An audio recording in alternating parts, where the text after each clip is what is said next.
How's it going, guys? Will here. It's almost Christmas. The time of year for giving, not necessarily the time of year for giving yourself a new phone. But if your old one's just like totally falling apart, or you just fancy saving some money, then you may be considering buying a refurbished phone. Today we're going to be talking about what you need to do and my advice for buying both refurbished iPhones and Androids. Okay, so first we're going to be talking about some of the things you need to consider with Android. First of all, if you're going to buy one, make sure you buy a flagship. When it comes to refurbished entry level and mid-range Androids, they generally don't last that long, and in my experience they'll usually be kind of annoying after the 6-month mark. And I gotta say, flagship Androids are seriously affordable if you go back a generation or two. For example, this Samsung S8, which I don't actually recommend anymore, I'll be explaining why that is later on, but this thing currently goes for 100 Great British Quids on eBay. And for a former flagship that's just slightly older than this, that's a pretty good deal. Next, you need to consider support, and this is probably the biggest difference between iOS and Android. The average Android gets around 2 years of support, one exception being I think the Nokia 9 PureView, which I think got an extra year of support, but in general for most Androids it's around that 2-year mark. However, most iPhones actually get around 5 years of support. I know the 5S got 6 years of support, which just threw everything off, but in general iPhones get 5 years of iOS. Damn, 6 years of support, that is kind of crazy. This means that while you may be paying more for an older or equivalently aged iPhone, you will almost definitely be getting longer support. So those are the main differences between buying a used Android and a used iPhone. And now we're going to focus on some of the things that you really need to pay attention for both. The first and one of the most important things you need to check is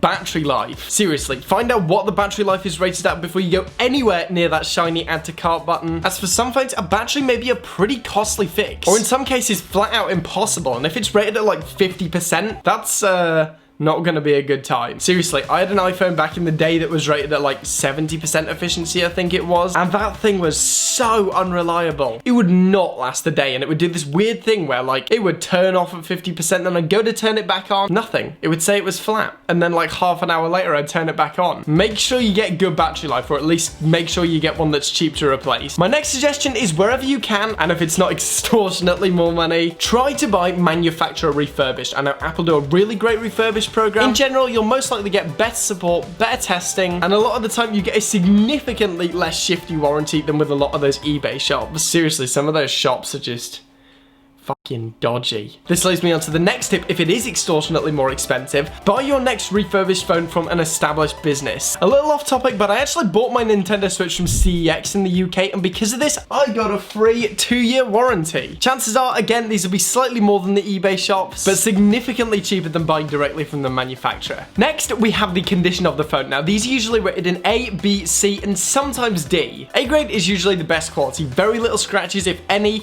However, watch out for the eBay sellers again, because sometimes they do throw in phrases like A+++, and in reality A grade is closer to B grade. Speaking of B grade, this is generally where the best value for your money is. There will usually be a few scratches, but not that many, and the savings from grade A are usually pretty great, around the 50 to 70 bucks mark. Grade C is where scratches may be obvious and quite large, but this doesn't include cracked screens, and this is the cheapest fully functioning phone. Finally, grade D is mostly regarded as faulty. This could be cracks in the screen or back, or maybe something like a faulty battery. So overall, if you're not wanting a repair project, stay away from these. Okay, if the framing looks slightly different, I just moved the tripod by accident. Hopefully that's not too bad. Now, the next thing is something super important in almost any modern smartphone, is the camera. When looking at getting a refurbished phone, I strongly suggest thoroughly checking the camera. Make sure that it's both scratch-free and that all the functions work, such as aperture, autofocus, and the switching between two cameras if it has it. And please check if the physical stabilization is working. There's already inherently a lot that can go wrong with cameras in general, but when it's tucked into this tiny space, it's just even more likely to break. The most common things to go wrong with smartphone cameras are that they get scratched because some protrude, and if they have physical stabilization such as IBIS, this can also sometimes break. Another consideration is accessories. Now, some will come with things like cases and charging bricks, which is always nice, but what I suggest doing is looking to see if they include a cable, and unless you already own one of the cables used to charge the phone, this can be a big problem. Going without while you wait for that anchor cable to be delivered from Amazon is never a good experience. So if you don't have the appropriate cable, make sure it either comes with one or make sure you buy one in advance. Some refurbished listings may also include things like the box, the SIM card opener, and any other original accessories like headphones, but in general, most don't. So again, the one thing I would really recommend making sure you have is the charging cable. Finally, and perhaps the most important consideration for buying a refurbished phone, no matter the brand, no matter the condition,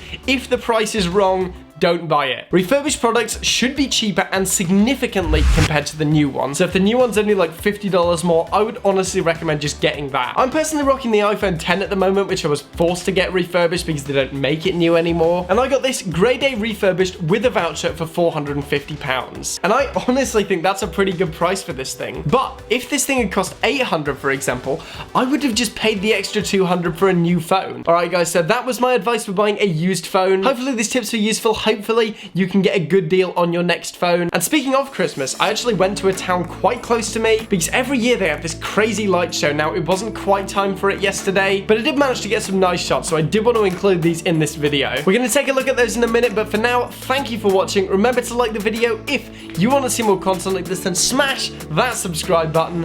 I'm done for now, and I will see you guys in the next one.